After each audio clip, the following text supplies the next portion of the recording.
À ne rater, vous le savez, sous aucun prétexte.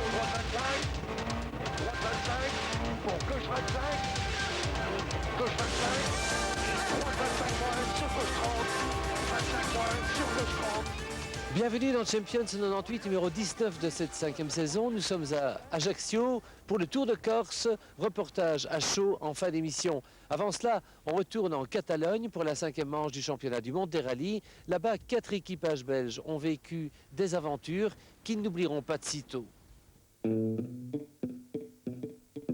Sur la frontière franco-espagnole, les Pyrénées sont enneigées. Il n'y a pas longtemps, il neigeait encore sur le nord de l'Espagne et il pleuvait beaucoup en Catalogne. Mais lorsque la caravane du championnat du monde des rallyes débarque, le soleil brille timidement, le printemps s'installe. Bibendum vous invite à vivre le mondial des rallyes. En route pour la Catalogne. Nous voici au pied du classique château de Lloret de Mar sur la Costa Brava. Le gratin mondial du rallye est là au grand complet. Des centaines de supporters belges applaudissent 2 compatriotes. Bruno Thierry est de retour. Freddy Loax est pilote officiel Toyota. Photo souvenir de ces candidats champions du monde. Avant le rallye de son pays, l'Espagnol Carlos Sainz est en tête du mondial pilote avec 22 points devant Kankkunen, Burns, McRae et Mäkinen.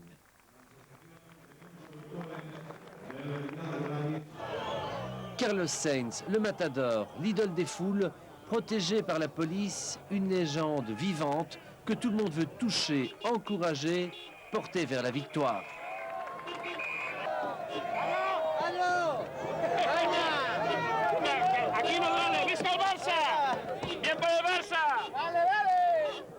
Of course, your home event, you always try to do as best as you can. It's a lot of support, a lot of rally fans, and they are expecting me to do a good job. So I will try my best and see if I can give them a good chance to be happy. Parmi ceux que Sainz redoute, 2 Belges, Bruno Thierry et Freddy Loax. Bruno roule avec un corset qui lui maintient le thorax en soutenant aussi ses 5 côtes cassées au Kenya et fraîchement recalcifiées. En reprenant trop tôt le volant de sa Ford il y a 3 semaines, Bruno s'était reblessé. Ce matin, cette reprise de contact est un test capital.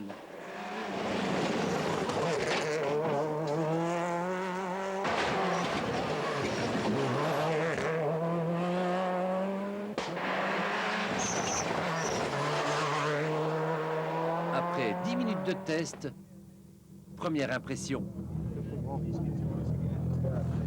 Allez, le bureau est confortable? Oui, oui, ça va. Après quelques petits réglages, un peu une remise en train était nécessaire. On a fait quelques runs et ça va. Maintenant, je sens un peu plus en confiance avec, avec l'auto, pardon. Physiquement, tout va? Tant que maintenant, oui. On n'a pas fait grand-chose. Hein. Mais quand même, les premières sensations, les chocs, les bosses, tout ça, ça revient. Non, ça va de ce côté-là. Je ressens aucune douleur. Peut-être vraiment des gros appuis avec des bosses. Je sens un peu quelque chose dans une petite gêne, mais ça ne doit pas être très grave. On va un peu regarder. C'est peut-être le corset aussi qui est mal mis.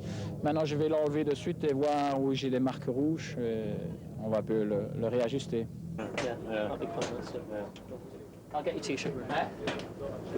Il faut le soutenir vraiment à 200%, mais il a de la ressource, il en veut et pas de problème. Qu'est-ce que vous lui dites?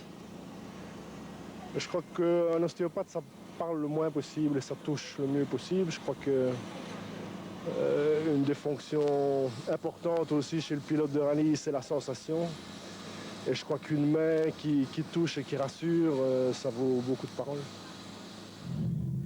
On est rassuré déjà, car Bruno a supporté les chocs. Quant à son pilotage, son copilote est lui aussi rassuré. C'est clair, je ne l'ai pas senti affaibli par ce problème. Donc, ça m'a mis en confiance de suite. Et lui aussi, il était un peu rassuré. C'est clair qu'il y avait toujours un doute avant de conduire la voiture, mais tout a l'air d'être en ordre. Freddy Loax, deuxième atout belge pour viser la victoire en Catalogne. Pris en deuxième au Portugal, nominé par Toyota à la place de Didier Auriol. Vous avez envie de gagner la Catalogne?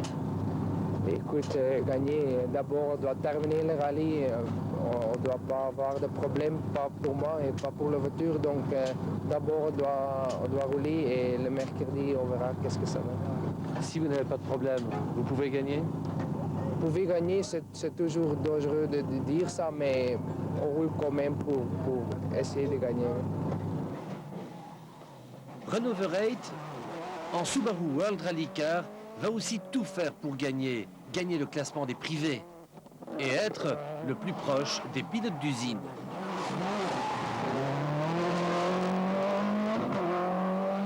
Le seul, je dirais, le petit handicap que j'ai eu au départ, c'est que malheureusement, il y a longtemps que j'ai pu rouler et suite à mes 5 spéciales de Spa, je n'ai pas engrangé beaucoup de kilomètres cette saison, mais là, j'ai l'air d'avoir trouvé les limites de la voiture et je suis confiant pour le début du rallye.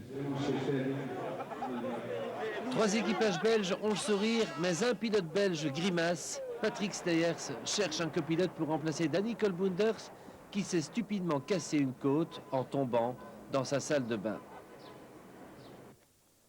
Daniel Dekenck arrive à minuit, la veille du départ. Rapidement, l'ex-instituteur Danny Colbunders lui explique son système de notes.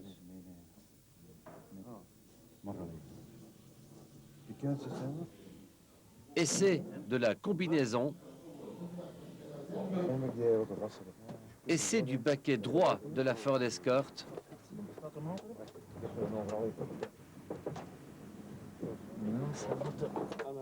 Essai du casque. C'est la passation de pouvoir, triste pour l'un, angoissante pour l'autre.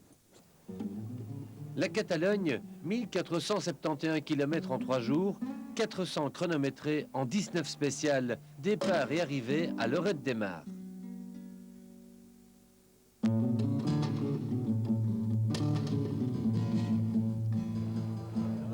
La ferveur populaire est incroyable.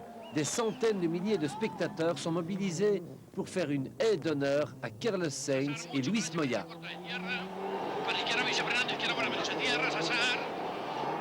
Ce qui ne les empêche pas de connaître les problèmes de frein et de briser un pare-brise.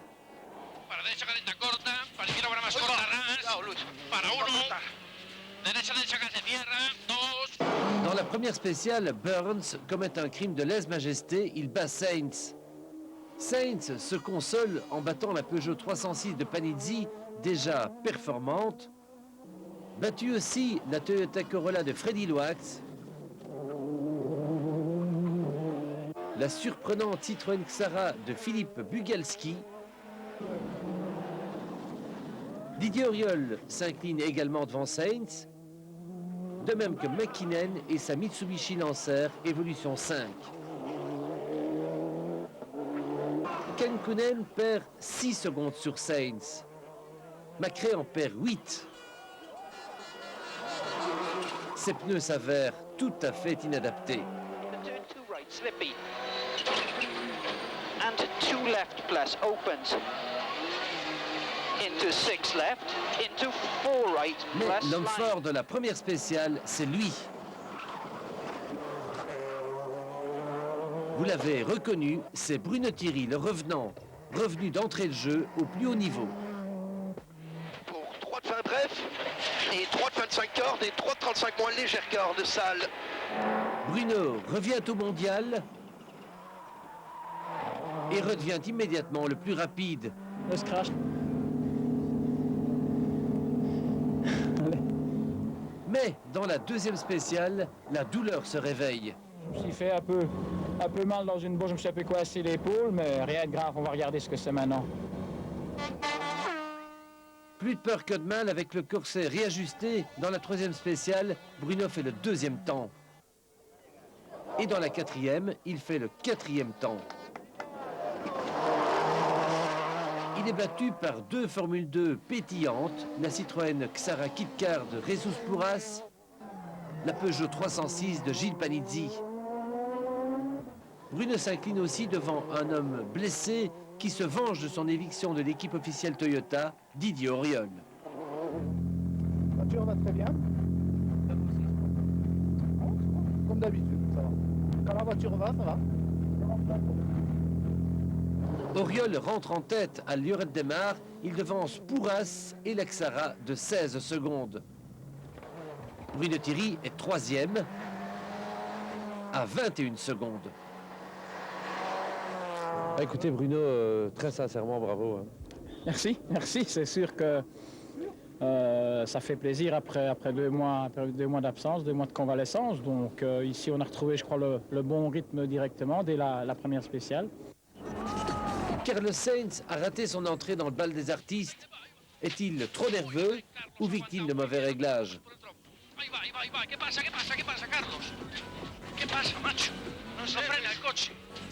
Sainz n'est que 8e, précédé par l'autre officiel Toyota, Freddy Loax. Entre nous, je veux vous féliciter parce que vous êtes devant Carlos Sainz en Espagne. Ça veut dire... Non, ça veut dire quelque chose, Freddy. Ça veut dire que vous êtes là. Oui, je suis là, mais je ne suis pas 100%. Pour moi, je roule bien, mais les autres sont encore peut-être peu plus vite, donc je dois encore peut-être peu chercher qu'est-ce que je dois faire pour rouler un peu plus vite. Renaud Verreit roule vite, mais pourrait rouler plus vite encore.